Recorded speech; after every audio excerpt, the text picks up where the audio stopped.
As I record this video, we're expecting our third child to arrive any day now. And as we've been preparing for their arrival, it's got me thinking about how different it is this time round compared to our first. We're definitely much more relaxed and less anxious. And a lot of that has to do with the fact that there aren't anywhere near as many unknowns this time round. We've been through the newborn phase twice already, so the third time round doesn't seem anywhere near as daunting. Which got me thinking, what are the most important pieces of advice I could share with new parents to help take away some of that uncertainty, stress, and anxiety out of the whole experience? So that's what I'm going to share with you in this video. These are 14 of the most important pieces of advice I would give to any new parent. Starting with one topic that hits a lot of new parents the hardest: sleep. You may think your newborn is going to be calm, peaceful, and quiet when they're sleeping, but in actual fact, they're going to be quite noisy and look like this most of the time. You'll hear them grunting and making lots of noises and also moving around quite a bit.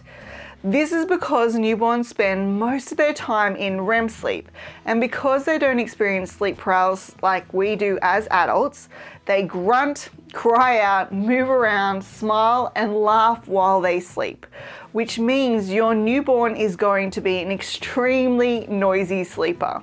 This is important to know because often new parents will rush in to pick their baby up as soon as they hear them making noises, not realizing that they're actually still asleep. And this means they unintentionally wake the baby from their nap. The key with a newborn is to pause and give them a minute when you hear them making noises to see if they're actually awake before going in and picking them up. You'll find quite often that they actually settle again and continue their nap. Continuing on the topic of sleep, using a swaddle is a great way to help your newborn achieve good quality sleep. And this is because it creates an environment like the mother's womb, providing a sense of security and warmth. Furthermore, a swaddle can also help to dampen the startle reflex, which is a normal reflex that is triggered when there is a sudden movement or noise. And this startle reflex often results in waking a baby prematurely from their sleep. And most importantly, using a swaddle makes it easier to transfer a sleeping baby from your arms into the cot. So if you don't have one already, you might want to purchase a swaddle to give it a try with your little one, especially if you're struggling with their sleep. Now this next one might surprise you a little. As a new mum, I would become very worried when I couldn't get my daughter to burp because I'd heard that the trapped gas would actually lead to stomach pains or wind and cause my daughter to become a fussy baby. But I soon realized that she was perfectly happy whether I burped her or not. There's actually been a study done that indicates babies who are burped are no less fussy than those who aren't. And in lots of cultures, burping is just not a thing.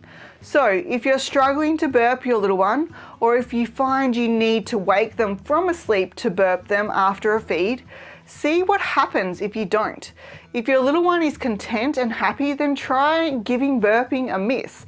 But if your little one is fussy, has reflux, or is just more settled when you do burp them, then burp away. The main thing to take away here is that if you're spending a long time trying to burp your little one after every feed and it's becoming a bit arduous, don't just assume it's something you have to do.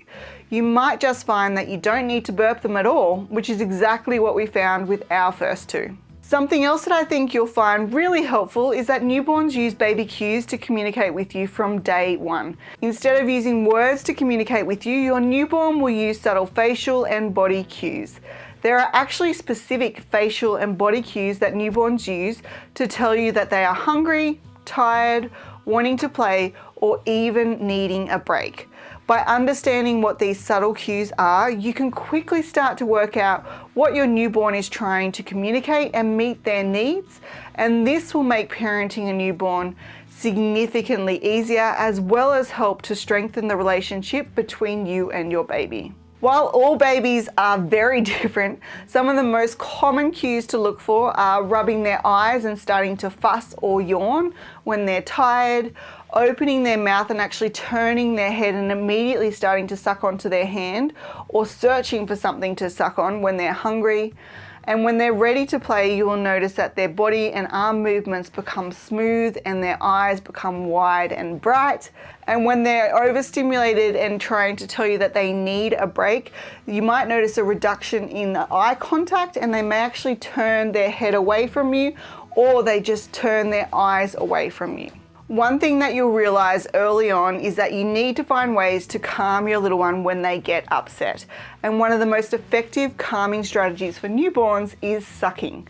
They have a really strong desire to suck, and whether it's a nipple, bottle, their hands, or a pacifier, it's going to be a really effective way to calm them down. When a baby sucks, their brain releases the hormones dopamine, serotonin, and endorphins, and these help to soothe and calm a baby.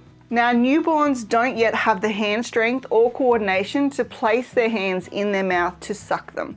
So for that reason, a pacifier can be an extremely helpful alternative. In addition to helping soothe a fussy baby, pacifiers can help relieve pain during minor medical procedures like blood tests and vaccinations, as well as reduce the risk of sudden infant death syndrome when they're offered to infants 1 month of age and older at the onset of sleep.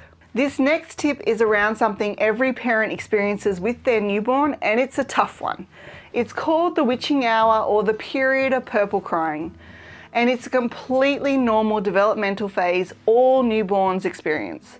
It usually begins at around 2 weeks of age, and you'll notice that your baby starts to become fussy and harder to soothe in the afternoons or evenings. Often it hits just as you feel like you're getting on top of the whole sleep situation. So many parents start to worry that there's something wrong with their little one, but it is just part of their normal development. When it's happening, it may look like your baby is in pain, even though they are not, and often the crying is unexpected and you can't identify why they're unsettled or upset. You'll notice that the length of time your baby is unsettled each afternoon or evening will actually gradually increase and peak at 6 to 8 weeks of age, and at its peak, it can last as long as 5 hours or more a day. It will then start to decrease until it eventually stops at around 3 to 4 months of age. Although this phase is difficult, it can be extremely helpful to know that it is developmentally normal behavior, which will pass in time. Something I talk about quite often on this channel is tummy time. It's a really important activity that provides a wide range of developmental benefits for your baby, and these include helping to strengthen all the muscles in their body, including the muscles on their neck, back, arms, shoulder, bottom, and legs. And these are the muscles your baby is going to use to roll over, sit up, crawl, stand, and then walk. Tummy time also helps open your little one's hands and encourage their thumbs to come out of their palm when they place weight through their hands to lift their head. And it provides an opportunity for them to practice weight shifting and balancing, which is a skill they need to master before they are able to roll, crawl, move in and out of sitting, plus lots more. It also provides an opportunity for them to develop their visual skills, including depth perception. But what a lot of new parents don't realize is that you can actually start doing tummy time with your baby from day one, as long as your baby was born full term with no medical complications. And when you do start tummy time with a newborn, it's important to know that you don't have to do it directly on the ground. Often that's simply too hard for a newborn. One easy way to reduce the difficulty for your little one is to do it with them on your chest. Simply laying them on your chest and reclining back so that you're sitting on an angle and not lying flat on the floor is a great tummy time activity and a nice bonding experience for you too. The more upright you are, the easier it is for your baby, and you can gradually recline more and more over time as they get stronger and develop this skill. But the main thing here is that you start early. It's much harder to start tummy time if you wait to start it.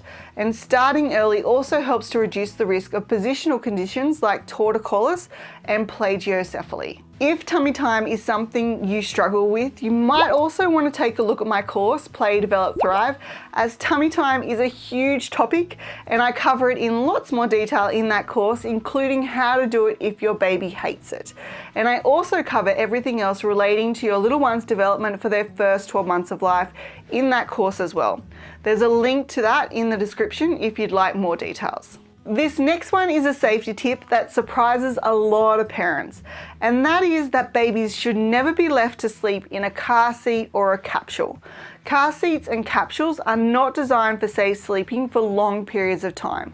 Although it may be tempting to leave a newborn to sleep in the car seat after a journey has finished, it's important to take that baby out of the car seat or the capsule once you arrive at your destination. And that's because research has shown that babies left in an upright or slanted position, unsupervised or for a long period of time may be placed at increased risk of sudden infant death. And there's a few reasons for this. When sitting in a car seat or a capsule, a baby's neck may actually fall forward, putting them in a chin to chest position, which may block the baby's airway and lead to positional asphyxiation. And the extra padding in the car seats, which is required to ensure your little one's safety in the case of a car accident, can increase your baby's overall body temperature and result in overheating. And overheating is a known risk factor for SUDI. It is due to these risk factors that the American Academy of Pediatrics and Red Nose Australia recommend taking the baby out of the car seat when the journey is finished.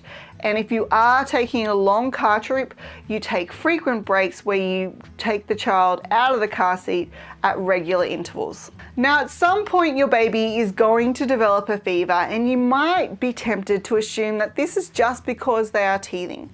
But did you know that teething doesn't actually cause fevers? Studies have shown that teething can cause a slight increase in body temperature, but it does not cause a true fever, which is when your baby's body temperature is over 100.4 degrees Fahrenheit or 38 degrees Celsius. The reason this is worth mentioning is because it's quite common for illnesses and infections to go untreated for a period of time due to the assumption that it's just teething. So if your little one has a fever, don't just assume it's teething. Make sure you go and seek appropriate medical care for your little one just to be on the safe side. It may also surprise you to hear that your newborn doesn't need to be bathed every single day. In fact, bathing them every single day can actually cause more harm than good. And this is because your baby's skin is still developing in the first few months of their life, and their skin is much thinner, more fragile, and more sensitive than yours. And frequent bathing can actually result in your baby's skin drying out. So, to avoid worsening skin conditions and drying out your baby's skin, it's recommended that you bath your baby 2 to 3 times a week. And this is only after your newborn's umbilical cord stump has actually fallen off, which may take a week or 2. And while that umbilical cord stump is still attached, it's recommended that you sponge bath your baby as required. As new parents, we often strive to create the perfect nursery for our newborn. And when I was shopping for sleeping products for my first child, I was overwhelmed by the amount of products out there. You have gorgeous comforters, stuffed toys, fluffy blankets, crib bumpers, newborn positioning pillows, quilt sets, and much more. But what I quickly realized is that all of these sleeping products, although stunning, were just unnecessary and pose significant safety risks. In fact, to reduce the risks of SIDS and accidental suffocation, the American Academy of Pediatrics and Red Nose Australia recommend a baby sleeps on a separate sleep surface with a firm, flat mattress covered by a fitted sheet. That is it. They don't need all those other items in their crib or bassinet.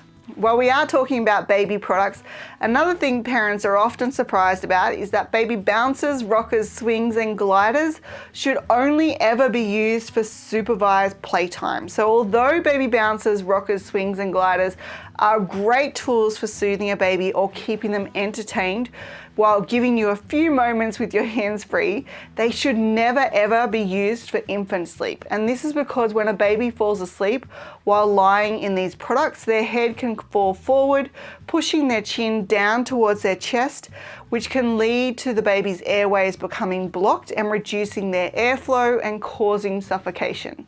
And it is due to this risk that Red Nose Australia and the American Academy of Pediatrics recommend only using baby bouncers, rockers, swings and gliders for supervised playtime. The next thing that all new parents should know is that when you are baby wearing, it's vital that you follow the TICS rule. Although baby wearing has many benefits, it can actually be dangerous for your baby if they're positioned incorrectly. And when you follow the TICS rule, it actually helps to reduce the risk of accidental suffocation by reminding you on how you should actually position your baby safely when they're in a baby carrier or a sling. So the T in TICS stands for tight, and that means that the sling itself should be tight so that the baby is positioned high and upright and they're given head support. So you want to avoid any loose fabric which can cause your baby to slump down and restrict their breathing. The I stands for in view at all times, so you should be able to see your baby's face by simply looking down, and your baby's face and nose and mouth should remain uncovered. The C stands for close enough to kiss, so your baby should be close enough to your chin that you can actually easily kiss their forehead. And the K stands for keeping the chin off the chest, so you always want to ensure that your baby's chin is up and away from their body. Your baby should never be curled so that the chin is forced into their chest, because this can actually restrict their breathing. And the S stands for supported back. Your baby's back should be supported in a neutral position with their tummy and chest against you. And the last thing you need to know is that not all baby equipment on the market is developmentally beneficial for your baby, and in fact, they can pose safety risks. As a new mum, I assumed that all baby products were safe for babies to use and developmentally beneficial. But I soon discovered that this is not necessarily the case, and a lot of baby products may hinder development and pose serious safety risks for babies. So make sure you watch this video next to find out which 4 extremely popular and common baby products are unsafe for babies to use, so you can make an informed decision about whether or not you want to buy them for your little one. And before you go, if you've liked this video, make sure you hit that like button and subscribe so you don't miss the next video.